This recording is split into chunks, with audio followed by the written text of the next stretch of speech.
The monks moved quickly through the torchlit corridor, sealing ancient manuscripts inside stone walls, while outside, empires were changing and religions were hardening into power. Some texts would survive hidden for centuries beneath desert sands. Others would vanish forever, and somewhere between history and legend emerged one of the most enduring mysteries in religious history. Were there ancient writings the early church wanted erased from memory? For centuries, the Bible has stood as one of the most influential collections of texts ever assembled. But the Bible did not appear all at once. It was built gradually across generations, translated through empires, copied by scribes, debated by theologians, and shaped by political struggles that lasted hundreds of years. And during that process, many ancient writings were excluded, banned, destroyed, or forgotten. Those lost texts became known by many names: Apocrypha, heretical writings, forbidden gospels, secret books. And over time they inspired one enormous question: what exactly was removed from the official story? The origins of the mystery stretch back to the earliest centuries of Christianity.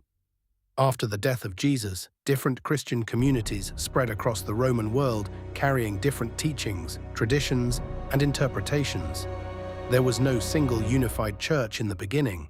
Followers gathered in homes, underground meeting places, and small religious communities stretching from Judea to Egypt, Syria, Anatolia, Greece, and Rome. And many of them wrote their own texts. Some were letters, some were gospels. Some were apocalyptic visions. Others claimed to preserve hidden teachings given only to select disciples. Different groups believed different things about the nature of Jesus, salvation, the soul, heaven, creation, and the structure of the universe itself. Early Christianity was far more diverse than most people imagine today. Some groups emphasized strict spiritual discipline, others focused on mystical revelation. Certain sects believed the material world itself was corrupted or evil. Some texts described angels, cosmic hierarchies, secret wisdom, and hidden knowledge reserved for the spiritually awakened. And among the most mysterious of these movements were the Gnostics. The word Gnostic comes from the Greek word for knowledge, gnosis. Many Gnostic groups believed salvation came not simply through faith, but through hidden spiritual understanding. Their writings often described reality as a cosmic struggle between divine truth and a flawed material world controlled by lower spiritual powers. To later church authorities, many of these teachings became deeply dangerous because they challenged centralized religious authority itself. One of the most famous examples was the Gospel of Thomas. Unlike the narrative Gospels found in the New Testament, the Gospel of Thomas contains a collection of mysterious sayings attributed to Jesus. Some passages sound familiar, others feel cryptic and strange. The text focuses heavily on inner spiritual discovery rather than traditional church structure or resurrection narratives. Another controversial text was the Gospel of Judas. For centuries, Judas Iscariot was remembered as the ultimate traitor, the disciple who betrayed Jesus. But in this text, Judas appears in a radically different role.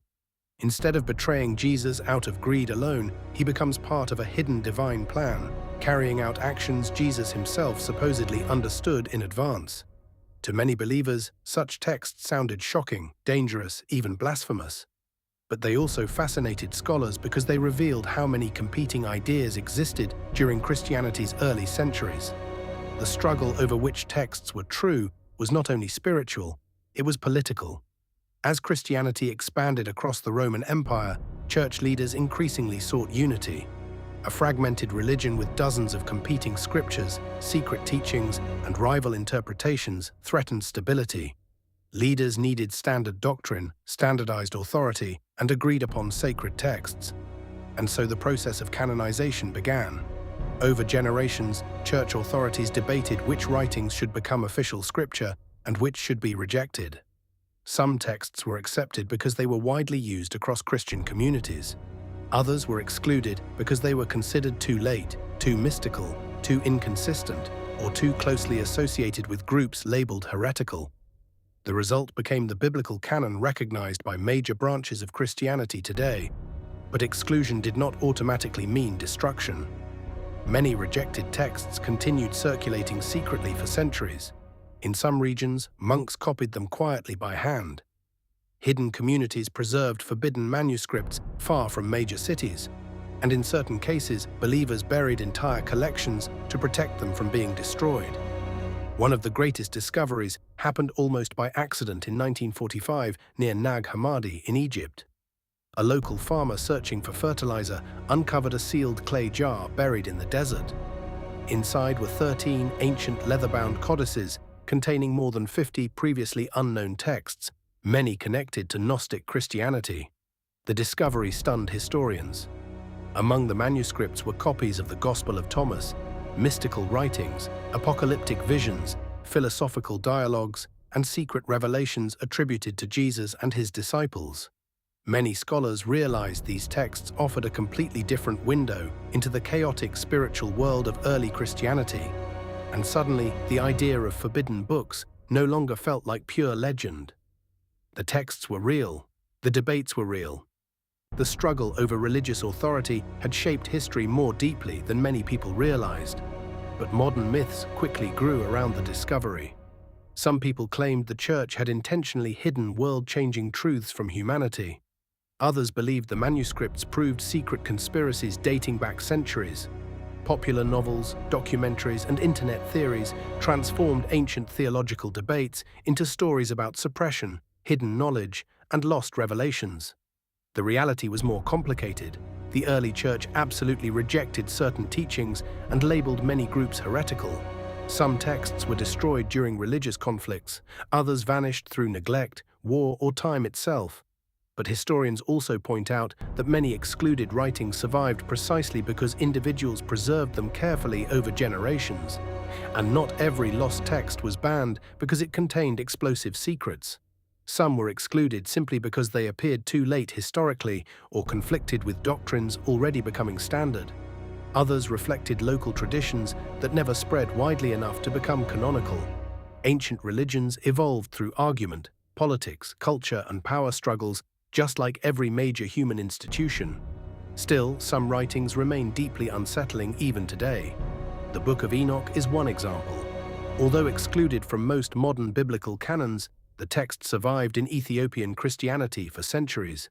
It describes fallen angels descending to earth, forbidden knowledge given to humanity, giant offspring called the Nephilim, and terrifying visions of judgment and cosmic destruction. The imagery influenced later Jewish and Christian traditions profoundly, yet the book itself remained outside mainstream scripture for most believers, and there were many others. The Apocalypse of Peter described horrifying visions of the afterlife. The infancy Gospel of Thomas portrayed a young Jesus performing strange miracles as a child. The Gospel of Mary Magdalene elevated Mary as a spiritual leader possessing secret understanding beyond some male disciples. Every text revealed a different version of spiritual authority, and that is what made them dangerous, because controlling scripture meant controlling truth itself. In the ancient world, religious authority shaped laws, politics, morality, and social order. Disputes over doctrine were not abstract intellectual arguments. They influenced emperors, kingdoms, and entire civilizations. When Christianity became tied to imperial power under Rome, theological disagreements became matters of stability and control. Ideas could unify empires or fracture them. And so certain writings disappeared into obscurity while others became sacred foundations for billions of people. Yet the fascination with forbidden scrolls continues surviving because these stories touch something deeply human. People are drawn toward hidden archives, secret knowledge, and suppressed truths. A sealed manuscript buried beneath desert sands feels powerful because it represents possibility. The idea that history may still contain missing pieces, and in many ways it does. Historians know countless ancient texts vanished forever. Fires destroyed libraries, wars erased monasteries, scrolls decayed, entire languages disappeared. Most ancient writings never survived into the modern world at all. Humanity's understanding of the past is built from fragments that escape destruction almost by accident. The forbidden scrolls remind us how fragile memory truly is. What survives history is not always what was most important. Sometimes it is simply what escaped the fire. In the end, the mystery of these texts is not really about secret conspiracies or hidden magic. It is about power, belief, preservation, and the struggle over who gets to define truth across generations. The excluded writings reveal that early Christianity was once a chaotic landscape filled with competing visions of reality, salvation, and humanity's place in the universe. And buried beneath the sands of Egypt, hidden behind monastery walls, or lost inside destroyed libraries, there may still be ancient voices humanity has not heard in nearly 2,000 years.